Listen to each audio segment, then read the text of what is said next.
D'abord, je voudrais dire que Altoïd est pour moi une des grandes campagnes de publicité du XXe siècle. C'est la campagne, peut-être pas la seule, mais en tout cas une des campagnes dont on se souvient vraiment parce que c'est la campagne qui, par excellence, fait la part belle à l'image et fait la part belle aux mots. Donc, ce n'est pas toujours le cas de beaucoup de campagnes. Donc, pour ça, c'est une campagne qui est remarquable. Ensuite, c'est une campagne qui a toujours su montrer le produit avec une communication totalement décalée, totalement folle, mais montrer le produit et évoluer à chaque fois qu'il y avait un nouveau produit, qu'il y avait un nouveau bonbon. La campagne, elle a remarquablement marché parce qu'elle collait au produit, donc un produit fou, au goût particulier. Elle collait à la boîte, cette boîte assez étonnante qui ne ressemblait à aucune autre boîte. Elle a duré sur plusieurs années et en plus, c'est une campagne print extraordinaire, mais c'est aussi une campagne qui a été déclinée en promotion des ventes, en packaging. Elle a été déclinée absolument partout. Donc, il n'y avait pas moyen d'échapper à l'univers Altoïd. Pour moi, c'est une campagne remarquable par sa simplicité, remarquable par le fait qu'elle parle directement au consommateur du produit, remarquable par les mots qu'elle emploie. On voit cette campagne, on sait tout de suite dans quel univers on est. Et ça, c'est très important. C'est la marque Altoïd. On l'est dans l'univers Altoïd. Et on n'en sort pas. Et on sourit du début à la fin. Et en même temps, on a envie de consommer le produit. Altoïd, c'est une campagne qui est très intelligente. Elle fait appel à la petite part dans le cerveau qui a envie de réfléchir, qui a envie de sourire aussi. Alors, on ne comprend pas tout de suite, tout le temps, les mots. Il faut prendre un tout petit temps.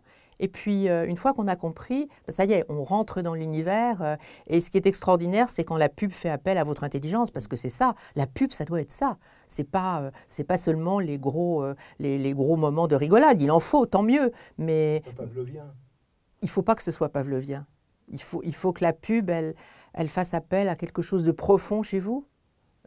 Voilà, on réfléchit un peu, et puis ensuite, on réagit. Mais juste un tout petit peu d'intelligence. Moi, je trouve que c'est beau, la pub intelligente. Je pense qu'aujourd'hui, les marques, elles devraient tirer exemple de ce qu'a fait Altoïd et ce que d'autres ont fait, comme Silkut ou comme des Hamlet ou comme ces grandes marques qui faisaient appel à votre intelligence, qui vous disaient prenez un peu votre temps, vous ne comprendrez peut-être pas tout de suite. The Economist aussi, c'est un autre très bon exemple. Réfléchissez un petit peu, voilà. Et puis ensuite, vous allez comprendre et ensuite vous allez vous ouvrir à nous, la marque en face de vous.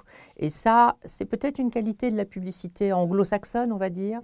Je ne suis pas certaine qu'on pourrait aujourd'hui refaire ce type de campagne à l'heure où il faut quand même aller plus vite, à l'heure où le digital fait qu'il faut comprendre très vite. Il y a des campagnes digitales extraordinaires, mais ces campagnes où il faut prendre du temps, ça me semble être un petit peu moins propre à notre époque. Il y a encore des campagnes aujourd'hui qui font appel à une partie plus lente, mais ce sont avec des moyens plus rapides aussi, oui, puisque c'est avec Internet, Alors que là, ce type de campagne, vous prenez tout le temps. Si vous ne la regardez pas maintenant, vous allez la regarder dans 30 secondes, vous allez y revenir.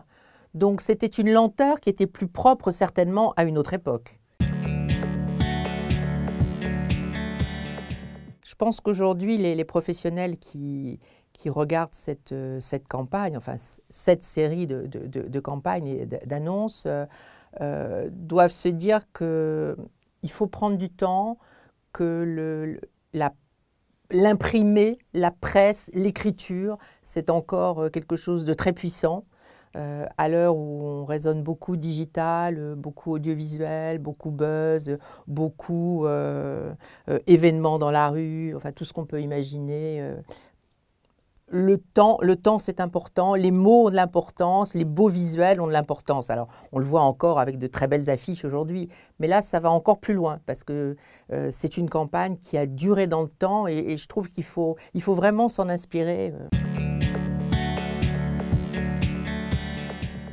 Je crois qu'il y a plusieurs leçons que les étudiants peuvent tirer en regardant le cas Altoïd.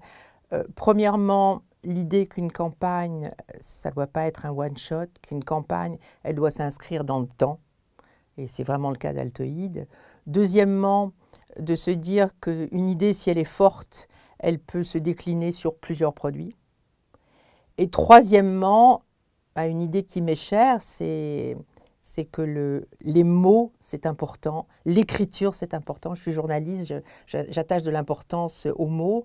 Et puis quand il y a des mots avec un beau visuel, c'est extraordinaire. Et c'est vraiment, c'est une des grandes leçons que Altoïde peut donner. C'est la force du visuel, la force des mots.